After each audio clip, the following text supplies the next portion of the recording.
Welcome back, everyone. I hope you're doing well. We're going to continue our 19th century European history reactions. We have the year without a summer.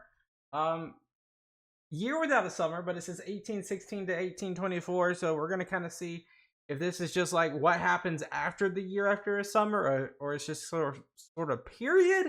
Not sure. Glad you're here with me. Hit that like button. Subscribe if you haven't already. Let's jump into it. The year without a summer. 1816, it was 1816, and after almost 25 years of unrelenting warfare, Europe had been at peace for 1 year. The reprieve had been a blessing. In England, one could see a familiar sight. The wind was still bitterly cold, and the sky was still grey. But the snow was finally starting to retreat from the hills, and the trees had just begun to bloom. Farmers shuffled about in their fields, fretting over whether they planted too early. They took inventory of their winter stores, and wondered if they might go hungry before the first harvest came in. What a luxury we have, guys, today, being that in today's times, we have so much technology that can help us. This is not a problem. I mean, it's sometimes a problem for some people, but generally, just imagine being in this state of the state of the universe in 1816, where you have no grocery stores. You might have like a store, but you don't have groceries that are continuously going year in and year out throughout the year, evergreen. It's so seasonal, and it's just such an interesting thing that we overlook and we take for granted. These were all normal sights for the early spring, but this year, something had gone terribly wrong. This was all happening in June. It was snowing in June? How does that happen?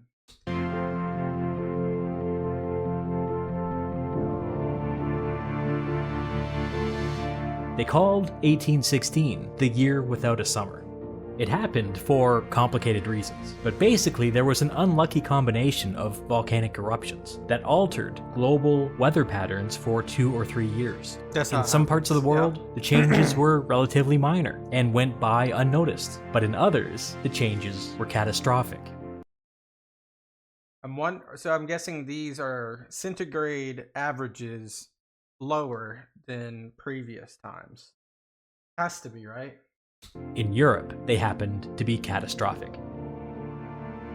That July turned out to be the coldest July on record. That summer turned out to be the coldest summer on record. That decade of the 1810s would be the coldest decade in 500 years, all the way back to the 1300s. You might be thinking to yourself, okay, so it was unusually cold. But the problem wasn't just that it was cold. The problem was that nothing grew. Most plants don't really grow unless the temperature is above 10 degrees Celsius. What is that in Fahrenheit? I'm sorry, guys. I'm just a dumb American, right? In Celsius to... I'm going to learn it's 50 degrees. In London, England, it's below 10 degrees for about 66 days on the average year. In 1816, it was below 10 degrees for 146 days, which meant that there were significant non-growing periods scattered throughout the spring and into the summer. That fact alone would have been enough, but there was another issue. The changes to the weather caused most of Europe to be unusually overcast and rainy. Farmers in France usually had to deal with 8 days of rain per month in the summer. In 1816, they had 20 days of rain per month. In England, crops had just begun to sprout when they got 8 straight weeks of rain. That's a flood. The rain led to flooding, and wherever there was flooding, crops failed. Yep. Northern France and the Netherlands basically turned into one giant swamp. I mean, the Netherlands is already pretty bad in terms of how marshy it is. This doesn't help. On average, the cold temperatures and the rain pushed the harvest 1 month later than it should have been. In France, it was more like 2 months. farmers relied on early harvests to replenish their stores and get them through the summer. But this year, with the harvest pushed back a month or more, you instead saw widespread famine in the early summer. It became common to see people picking through abandoned fields that had been lost to flood, eating unripened or rotten plants straight out of the mud. This was how Europe's century of peace began. After 25 years of war, after sending an entire generation of young men into the meat grinder, people were reduced to picking through the fields for rotten food. France just cannot get a break. 30 years of this turmoil. What was it all for? The environmental catastrophe was nobody's fault, but people were furious at their own governments for allowing this to happen. And nowhere were they more furious than in France. Yep.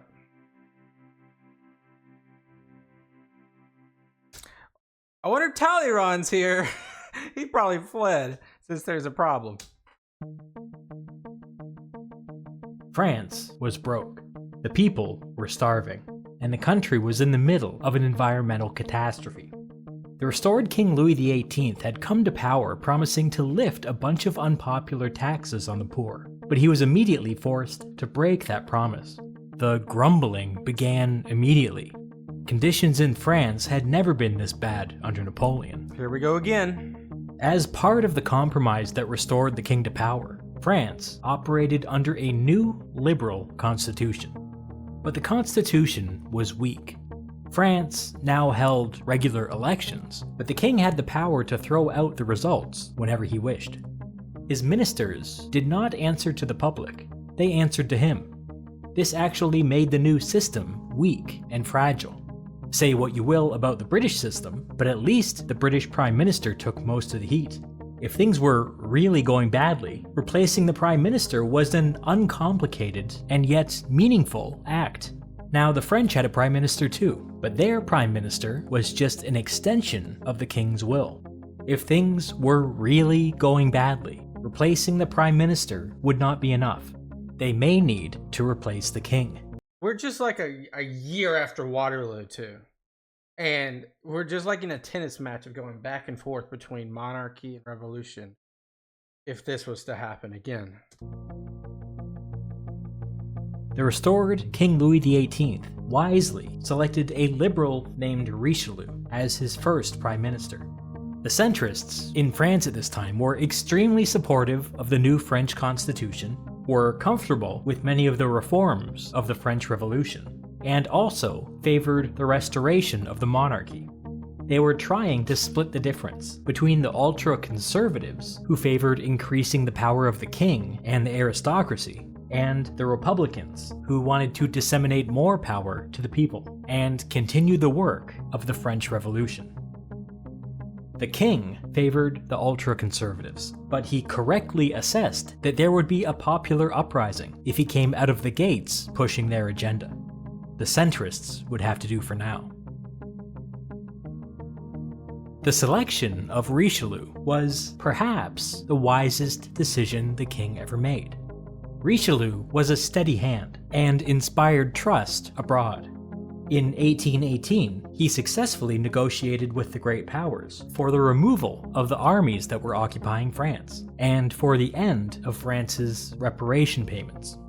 In only 3 years, Richelieu had returned France to its rightful place as an equal great power. Which is honorable, very honorable. It would have happened eventually, but I guess that he helped speed that up. And it had all been done diplomatically. France didn't even have to fight a war to re-establish itself on the international stage. A small miracle. But Richelieu was not rewarded for his hard work. For 3 elections in a row, the French Republican left made substantial gains in their annual elections. The king was forced to dismiss Richelieu in favor of a prime minister who could draw support from the Republicans. Obviously, this went against everything that the king stood for, and without the king's support, this new prime minister was not able to achieve anything meaningful. Let's pause there for now. France had successfully reintegrated itself back into the international system by forging a moderate path led by centrists like Richelieu. France's politics had settled around a grand compromise between the royalist ultra-conservatives, the liberal centrists, and the radical republicans. France would have a monarchy and a liberal constitution, and it would keep the reforms of the French Revolution. France would have an aristocracy, but it would also have elections. It wasn't quite a democracy yet, but it was on that path. Hold all of this in your head, because it will become important in a future video. Okay. The German Confederation, of course, we remember the HRE kind of dissolved. Then you have these independent states like Saxony. I'm drawing a blank. Like Saxony and the Berg, all the different Bergs. And I really wanted somebody to list all the Germanic states. I think there was 32 of them or so, 24 of them. One of those numbers. I cannot remember. I feel so bad. Now, I know there was Hanover. So there's another one. These are now the German Confederation with Austria and Prussia. So let's see what we got to say about the German Confederation now. While liberalism was taking hold in France, that wasn't necessarily true for the rest of continental Europe. Over in the newly formed German Confederation, German nationalism was on the rise, and the other great powers were getting nervous. The two German great powers had different reactions to the nationalist movements within their borders. In the multi-ethnic Austrian Empire, the instinct was to tamp it down. In the mostly German-speaking Prussia, they decided to lean into it. The King of Prussia sent Hardenberg, his prime minister and foreign minister, to meet with Metternich, the chancellor and foreign minister of Austria. The Prussians wanted to reform the German Confederation, to which both Prussia and Austria were members. Riding the wave of German nationalism, the Prussians wanted to revive talks of a united German empire, uniting the German-speaking peoples of Central Europe Austria ain't gonna have that. Under one state. This new state would instantly become a new great power, with enough strength on their own to rival France. Hardenberg proposed that Prussia and Austria roll their territory into this new empire. But if that proved to be impossible, he alternately proposed that they could create a smaller German empire from the various small German states. In this scenario, Prussia and Austria could remain independent and control this new, smaller German empire as allies from the outside. Metternich was horrified by this idea. After such careful and difficult negotiation at the Congress of Vienna to create the German Confederation, Prussia wanted to blow it all up after only 3 years? Why? What was wrong with how the Confederation was working? The German states had agreed to band together for military defense and to resist outside meddling. It was working. Central Europe was at peace. Prussia and Austria had the strength and the leverage to force their tiny German allies to do whatever they wished. Wasn't that enough? Why on earth would Prussia want to start negotiations all over again? Metternich's analytical mind went to work. Both Prussia and Austria controlled substantial Polish-speaking provinces in the east. If their new German empire was home to a large Polish population, it's obvious what would happen next, isn't it? Poland would ask to join the German Empire. Don't you think the Tsar of Russia would have something to say about that? The Tsar of Russia was the King of Poland, and he had threatened a war in order to pull Poland into Russia's sphere of influence only 3 years earlier. The new German Empire would instantly be on the brink of war. To what purpose? Because a bunch of young Germans in Berlin got caught up in the nationalist mood of the moment and thought that a German empire sounded cool? What a mess. In order to appease Hardenberg and the German nationalists back in Prussia, Metternich proposed some minor reforms to the existing German Confederation so that it might feel a little more like a unified empire. The Confederation would operate a federal secret police to monitor any revolutionary activity. Okay, got some secret Gestapos?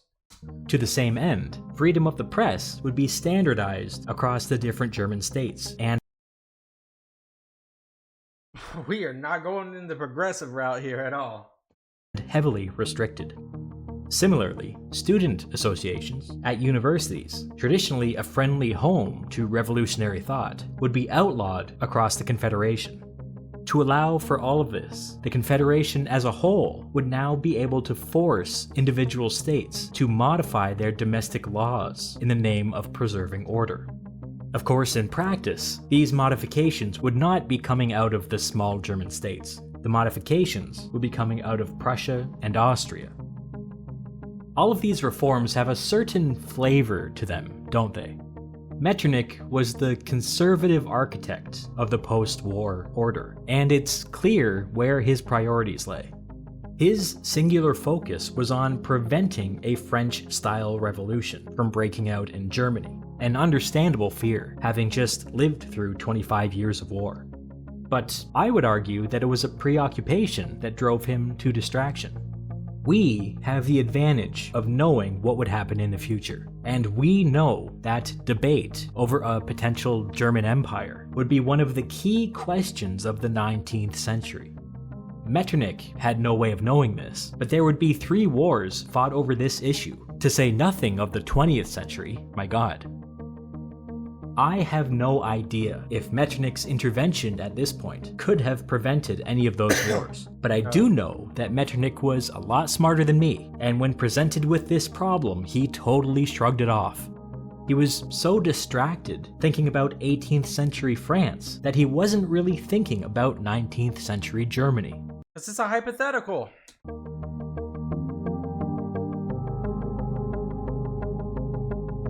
Okay, so we're kind of really laying the groundwork of all these different regions, I believe. Like a little bit of Great Britain, a little bit of France, the Germanic area. Now we're going to talk about Austria, Northern Italy. Then we might talk about Russia. We might hit on Spain. Who knows? Let's keep going. As part of the 1815 post-war settlement, Austria got control of northern Italy. As the Austrians moved into northern Italy, it fundamentally altered their national priorities. Before the war, Austria had been a pretty conservative and inward-looking power. Northern Italy turned Austria into an occupier and a colonizer, a role that Austria was ill-equipped to handle. Historian Paul W. Schroeder argued that Austria's expansion into northern Italy, quote, forced Austria to lead and organize Italy, yet did not really empower her to do so. Austria had to pump Italy for taxes just to offset the massive costs of occupying it in the first place. It was like a snake eating its own tail. The more difficult the occupation became, the more they taxed. The more they taxed, the more difficult the occupation became. Metternich was the mastermind of the occupation of Italy, and as the occupation began to deteriorate, he began to micromanage Italy's domestic policies. Another distraction. He brought in a wave of Germans from Austria to help administer the Italian occupation, which only further alienated the Italians and made the situation deteriorate even further. By the way, just so I'm aligned with you guys here in the comments, are you listening to this? I feel like one thing with this, I really need to start to understand and learn a little bit more about Italy, because are these people even believing they are in Italy, or are they Venetian individuals? Are they Lombards? Because I feel the latter. I feel like they don't really.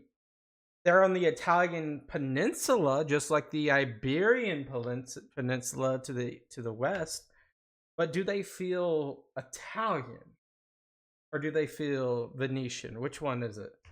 I feel like it's the latter, so I'm not sure I'm not sure. I'm not going to say anything else.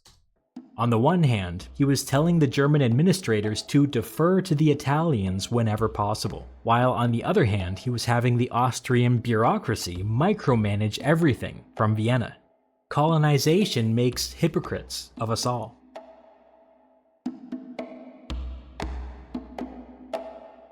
Dissent was growing, and soon Austria found itself sitting atop a genuine nationalist movement, calling for Italian unification. Okay, I might have been wrong. If this is true, I'm 100% wrong, and like I said, I need to brush up a little bit of my Italian history. I'm a little fuzzy after the Roman Empire breaks off. I know about the Papal States and, the different kingdoms that are divided. But Italian unification, hard for me to put the pieces together. This was way more than the Austrians had bargained for. Metternich set up a robust spy network targeting Italian nationalists, but this did not make the Austrians any more popular. Even the more moderate Italians, who were willing to tolerate the Austrian occupation, began calling for a liberal Italian constitution. This was not a thing that the conservative icon Metternich could contemplate. Even geopolitically, the occupation of Italy made a mess of things for Austria. The Italian kingdom of Piedmont had been set up as a kind of neutral buffer state, so that Austria and France didn't have to share a border. But Austrian paranoia over Italian nationalism and their goonish spy network had soured relations with their Italian neighbor. For their own protection, Piedmont sought to establish deeper relations with France.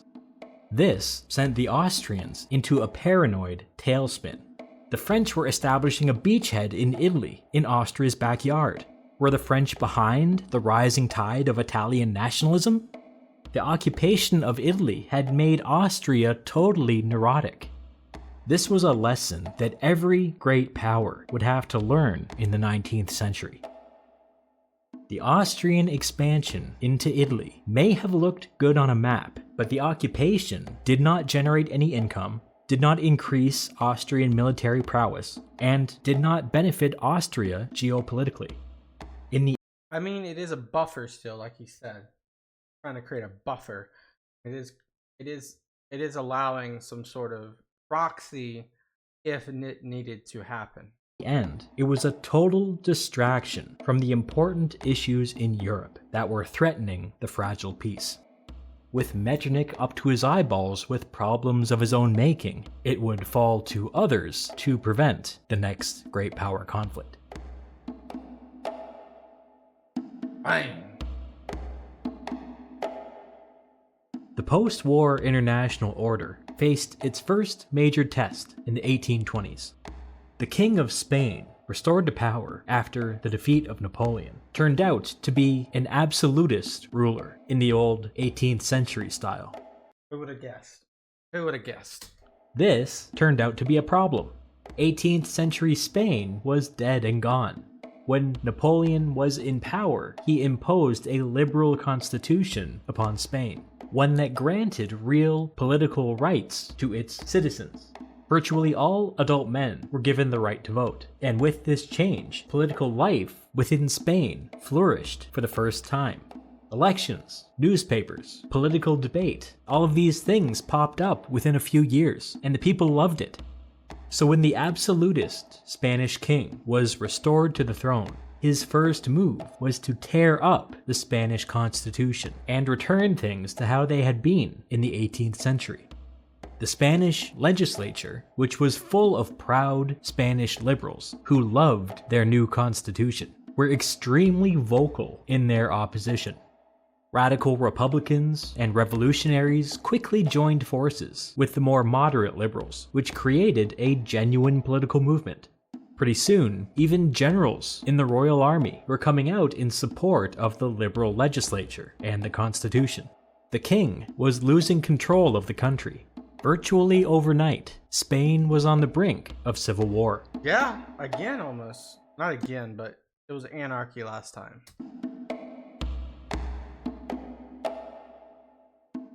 At the urging of his advisors, the king reluctantly, very reluctantly, stepped back from his position. He would sign on to the liberal constitution. The King of Spain would become significantly less powerful, and most of the business of the country would be run through the Spanish legislature, which would be freely elected by the people. Spain would become one of the most liberal countries in Europe, with stronger political institutions than even Britain. The king said all of that, but he lied. Instead, he began exerting his power by vetoing every little thing that came out of the liberal Spanish legislature. He fired all of his elected liberal ministers and replaced them with unelected men who were only loyal to him. He then appealed to the 5 great powers and called for an international coalition to march into Spain and restore him to his full powers. No, that's a little crazy. A civil war now seemed inevitable, and by making an international appeal, the Spanish king was taking an awful risk. Once the great powers got involved, Spain could turn into the arena for the next great power conflict. The country could be destroyed.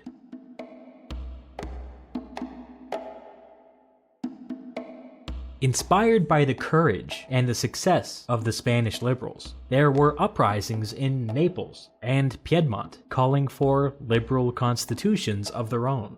This movement had jumped international borders. It's a domino effect right here. Which freaked out the great powers. It was their worst fears realized. It reminded them of the French Revolution. Everybody needed to be careful here. Metternich was particularly freaked out by the uprisings, not only because of his conservative ideology, but also because the countries in revolt happened to be Austria's neighbors. In correspondence with the other great powers, he expressed his fears that this may spark a wave of revolution across Europe. Since Italy was in Austria's sphere of influence, the other great powers agreed to give Austria a free hand to deal with the uprisings however they wished. In 1821, Austria marched into the Kingdom of the Two Sicilies to the south and the Kingdom of Piedmont-Sardinia to the west. In both cases, they came to the rescue of the existing conservative regimes. In short order, they put down the uprisings that were calling for new, Spanish-style liberal constitutions.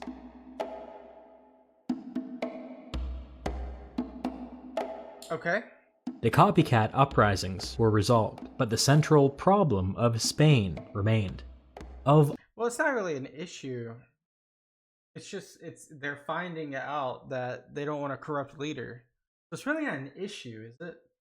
All the great powers, Britain greeted the calls for a Spanish intervention with the most skepticism. The liberals in the British Parliament wholeheartedly supported the Spanish liberals, but even the British conservatives were sympathetic to their cause. They had gone through their own crisis with the monarchy in the 17th century, and even the most hardcore conservatives believed that Britain was better off for it. They viewed what was happening in Spain as part of a natural political evolution that every country must go through at some point. The Conservatives were in government in Britain, and the Conservative Foreign Secretary, Castlereagh, was dead set against any Spanish intervention. He publicly declared that he had never intended the Quadruple Alliance, by which he meant the 4 great powers that had brought down Napoleonic France, to be a, quote, union for the government of the world. So he's very much against like a League of Nations types of thing. Or for the superintendence of the internal affairs of other states. He argued that the Spanish situation was not a threat to the peace in Europe. And I agree with him wholeheartedly. It's a national issue. Prime Minister Liverpool agreed. Okay. The Emperor of Russia, Tsar Alexander, was on the opposite end of the spectrum. This guy. He believed that the uprising in Spain was the result of a coordinated international conspiracy. Anything this guy says is just hogwash. And that this conspiracy was an active threat to European stability. He was fully prepared to mobilize the Russian army and march it all the way across Europe. We should have just let him. We should have just let him. Does he not know when an army travels that far, what can happen? I.e., Napoleon. In support of the Spanish king. This freaked everybody out even more than the uprisings in Italy did. Nobody, and I mean nobody, wanted this. Metternich was particularly disturbed. He wanted to restore the Spanish king to his full powers, but not if it meant having the Russian army muddy their boots all over Europe.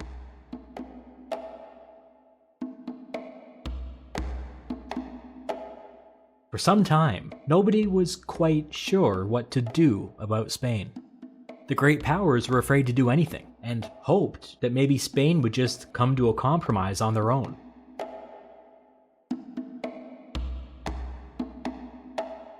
During this pause, something unexpected happened.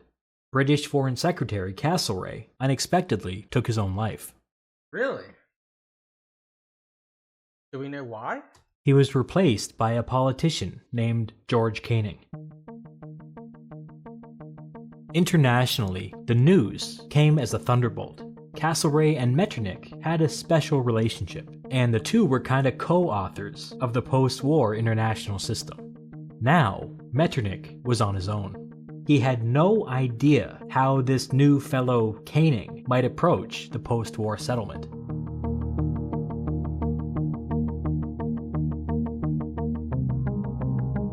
What's this have to do with A Year Without a Summer again? I'm sorry, it's just hard to follow. I understand that this is a periodic video, but I am trying to find the connective tissue at the same time. This news was equally distressing to Britain's political class.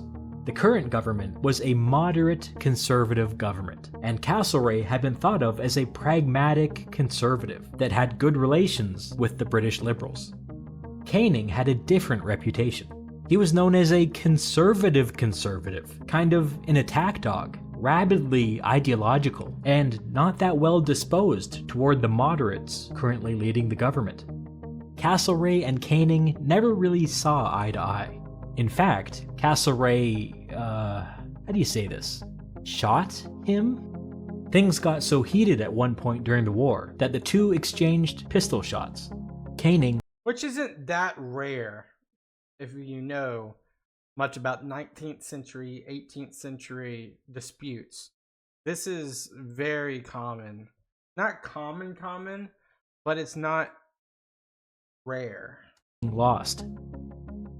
So you can understand everybody's surprise when Canning replaced his longtime enemy as foreign secretary. Many legitimately wondered whether Canning would tear up all of Castlereagh's peace agreements and throw British foreign policy into chaos. But everybody was wrong about Canning. Everybody. In the immortal words of Robert Caro, power doesn't corrupt, it reveals. What did Canning's newfound power reveal about him? Well, before Castlereagh's death, Castlereagh had been consumed with the project of disentangling Britain from continental European affairs. Castlereagh didn't want to be sending the British army all over Europe to put down minor uprisings from people that were only asking for quite sensible reforms. To the surprise of all of his contemporaries, the supposed ideological attack dog Canning shared that vision. No armies in Europe. I mean, it's a nationalist ideology though, so it's not too far-fetched, you know. His loyalty is lying with his country, so that's not a polarized issue, I would say. In fact, Canning went even further. He shared Castlereagh's belief that British prosperity depended upon how well they did out. I would say if he was more liberal in this sake, he would have more sympathy for uprisings and more angst against more angst to support or put down. But since he's more conservative, I feel like he's more stability for his nationalist opinion, especially as if his predecessor really embodied that and they are of the same limb.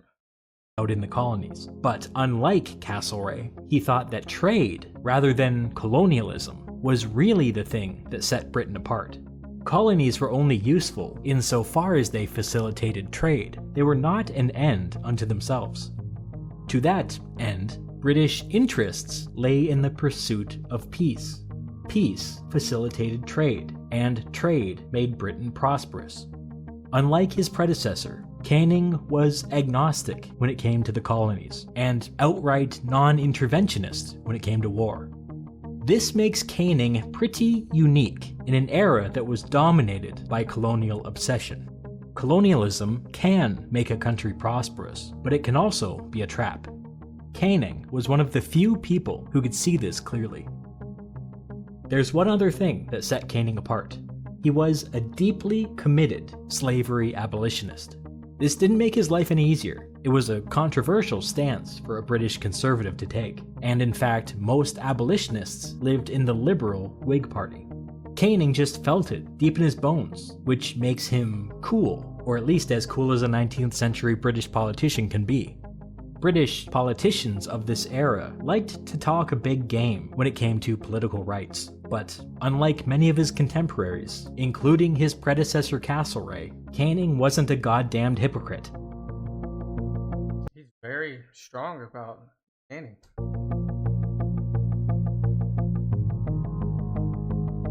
What did he do? Canning had just become Foreign Secretary when the Spanish crisis finally boiled over. In 1823, the Spanish legislature, backed by the military, removed the king from power.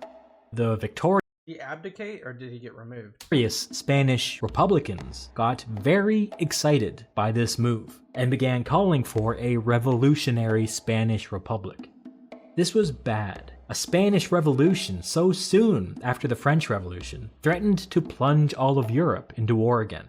Domino effect. I don't know about war, but domino effect, yeah. The great powers would have preferred to sit back and wait for Spain to resolve its own crisis, but they couldn't ignore this development. France acted first. After briefly consulting with the other great powers, the conservative King of France sent the French army into Spain. Every other great power signed off on this intervention. Everyone except Britain. Metternich signed off on the intervention, but he wasn't happy about it. The international system was on the brink of collapse.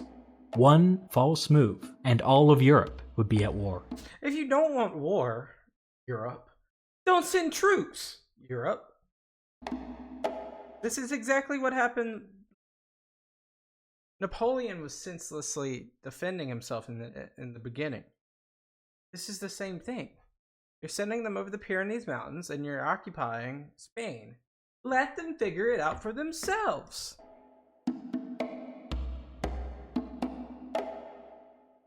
France restored the Spanish king to the throne, and then urged him to hammer out a compromise with the Spanish liberals. This was their big plan to resolve the crisis. Give the king everything he wanted, and then say, "Pretty please, will you do the thing that you have been refusing to do all along?" Why would he do that? It was an incoherent plan, and it turned out to be a catastrophic failure. The French people should overthrow the Bourbon king just for this. Having received from the French everything he wanted, the Spanish king refused to even meet with his political opponents. You have no leverage, Not only France. that, but now the Spanish liberals, republicans, and revolutionaries knew that there could be no political solution to this crisis. Any negotiated settlement would just be thrown out by the Spanish king and the French army. Now the only way forward was through force of arms. Yep. It really was a boneheaded move by the French. They had hoped to force a compromise, but instead they had picked sides in a civil war and were now stuck occupying parts of Spain.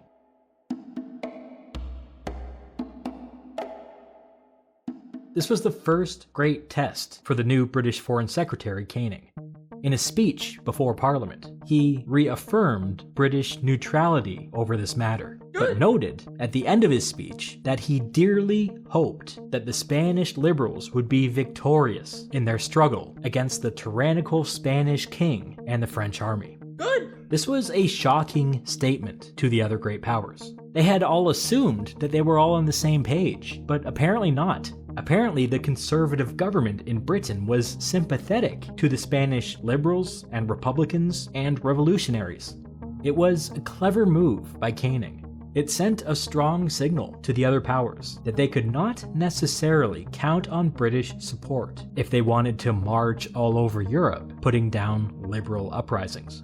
If they pulled a stunt like this again, they might find Britain on the other side of the fight. British liberals, who up until now had looked at Canning with trepidation, heaped praise upon the conservative foreign secretary for orienting Britain as a defender of liberal movements all across Europe. British liberals were now confident that they had one of their own in the Foreign Office. Out on the streets, the people rushed to support Canning's declaration. Only 8 years after the end of the Napoleonic Wars, the question on everybody's mind was, would France's recklessness lead to another great power conflict? The consensus on the streets was that by standing up to France and those other European tyrants who were eager to invade their neighbors over petty political disputes, Canning was the only person working to prevent another war. This made him unexpectedly popular with the British people. Before the speech, there had been a whisper campaign to remove Canning from power. After the speech, he was untouchable. Because now he has the voice of the people in his pocket. He has the support of the British.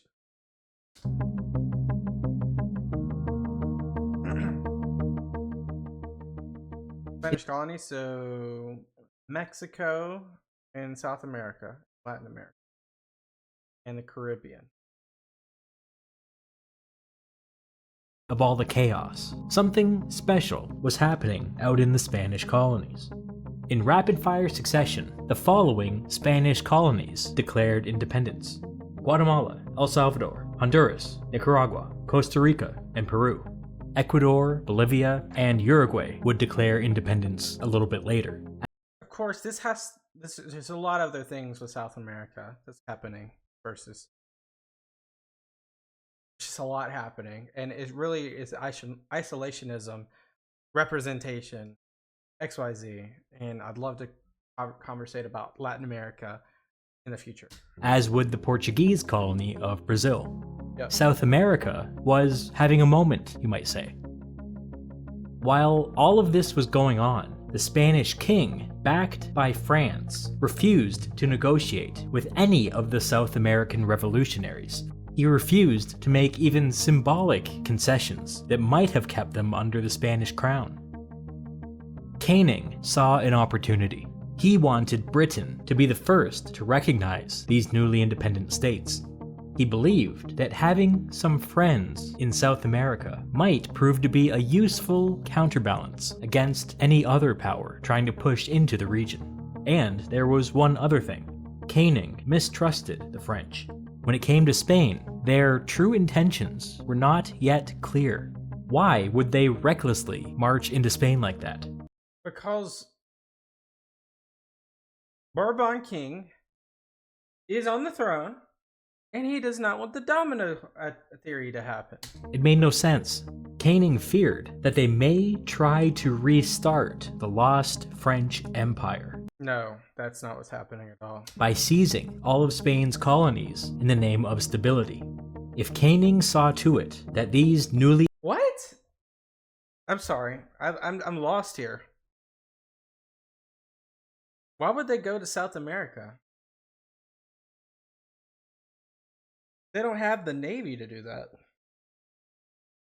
I don't know. Colonies in the name of stability. If Canning saw to it that these newly independent states were recognized by the British government and supported by the British fleet, maybe France would think twice before doing something foolish like that.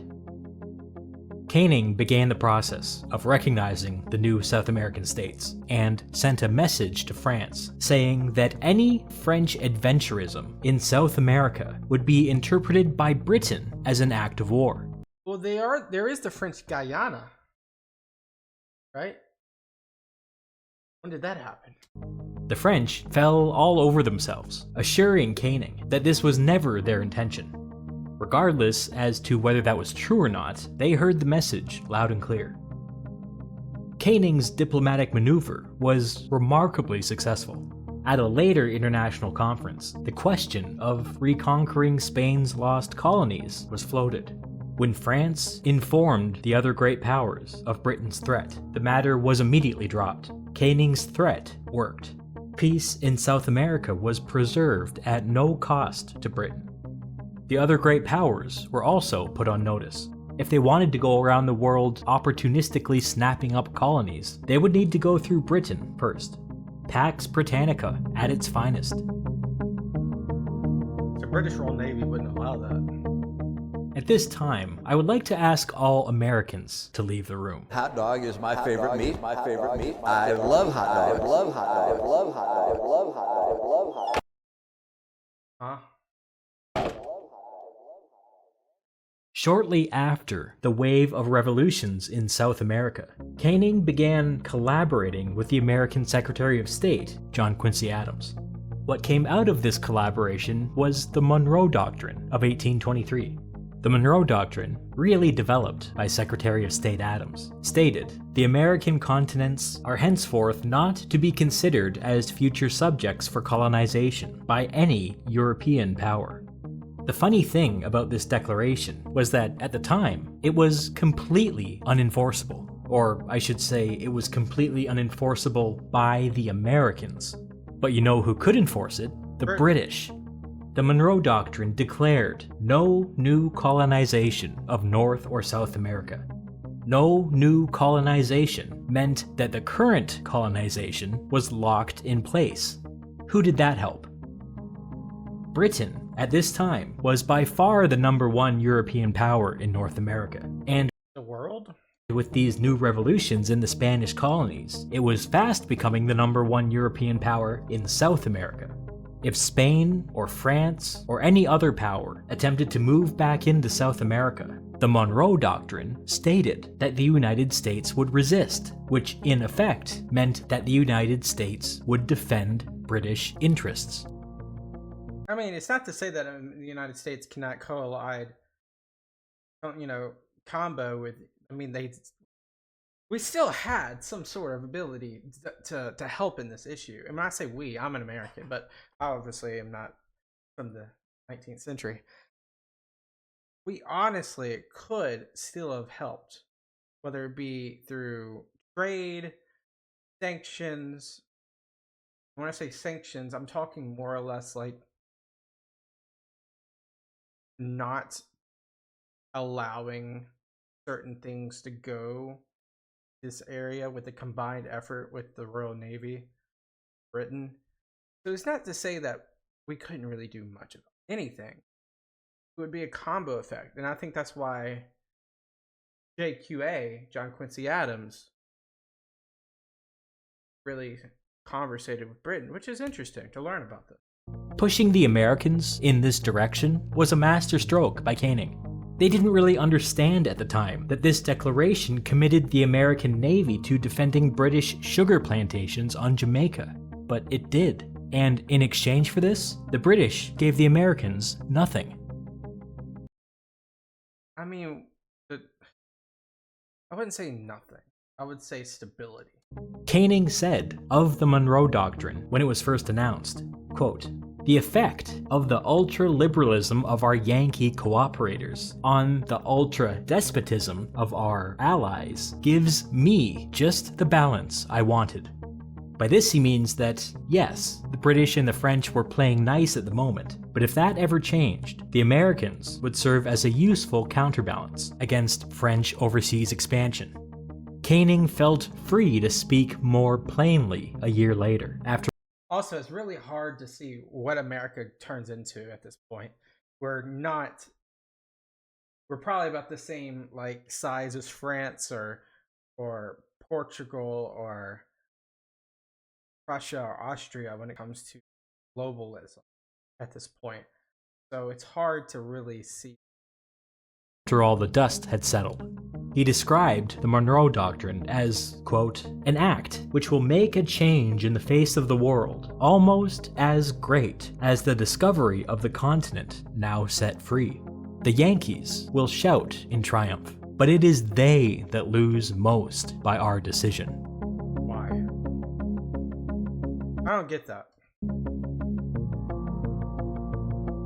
I guess, like, to say that, quote unquote, the Yankees will colonize Cuba, Jamaica, and all these little isles. We know what happens, and we know that a lot of these areas become independent. You know, a lot of these countries spawn. We know that some of these isles get bought and sold. We know Manifest Destiny. We know what happens with Canada, which has already happened to a point.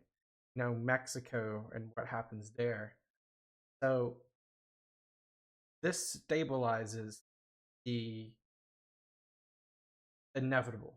It must be said that Canning didn't get everything he wanted. The Monroe Doctrine contained a massive loophole that allowed for American colonialism, which did make Canning nervous, especially when he looked at the American ambitions toward the Caribbean and the newly independent Mexico. But as a general principle, Canning had secured American support against any European power moving into North or South America. It was a diplomatic coup for the British. Okay, the Americans can come back into the room now. I love hot dogs. I love hot dogs. I love hot dogs. Hot dog is my favorite meat. What? I almost said. What? Where's this guy from? My favorite meat. My favorite meat. Who let the dogs out? The great powers never went to war over Spain, but it was a very near thing. France would end their misguided occupation after 5 years, and political instability within Spain would persist for the next 40 years, or 80 years, or 120 years. Or let's just say that political instability within Spain would persist. However, the Spanish crisis proved that the post-war peace was more fragile than anybody realized. The great powers walked away having learned several lessons. First, Metternich was beginning to lose his grip on Europe. He had been the great man during the post-war settlement, but after 8 years, he was becoming increasingly distracted by the Austrian occupation of Italy and by the festering issues within the German Confederation. Almost the same as how Alexander was supposed to be distracted by Poland. The international system that he had helped design was still intact, but with France's reckless invasion of Spain, it had entered a new phase. One where he was no longer the main character. Second, Britain, under Canning's stewardship, had fully emerged as the greatest of the great powers. The Spanish crisis taught everybody that when Britain put its foot down, every other great power hesitated. It was a new world. And then, lastly, there was France. What to say about France? They got off to such a good start by successfully reintegrating themselves back into the international system under Richelieu. But after that, it seems like they were bonked over the head with an idiot stick. Well, in a way, they were. I've talked around this point up until now, but right around the time that France recklessly invaded Spain, the government of France underwent an abrupt ideological shift. They abandoned the Grand Compromise that had restored the monarchy to power and decided to lurch quite suddenly in a conservative and autocratic direction. This decision set up a chain of events in France that would have profound consequences for the rest of the 19th century.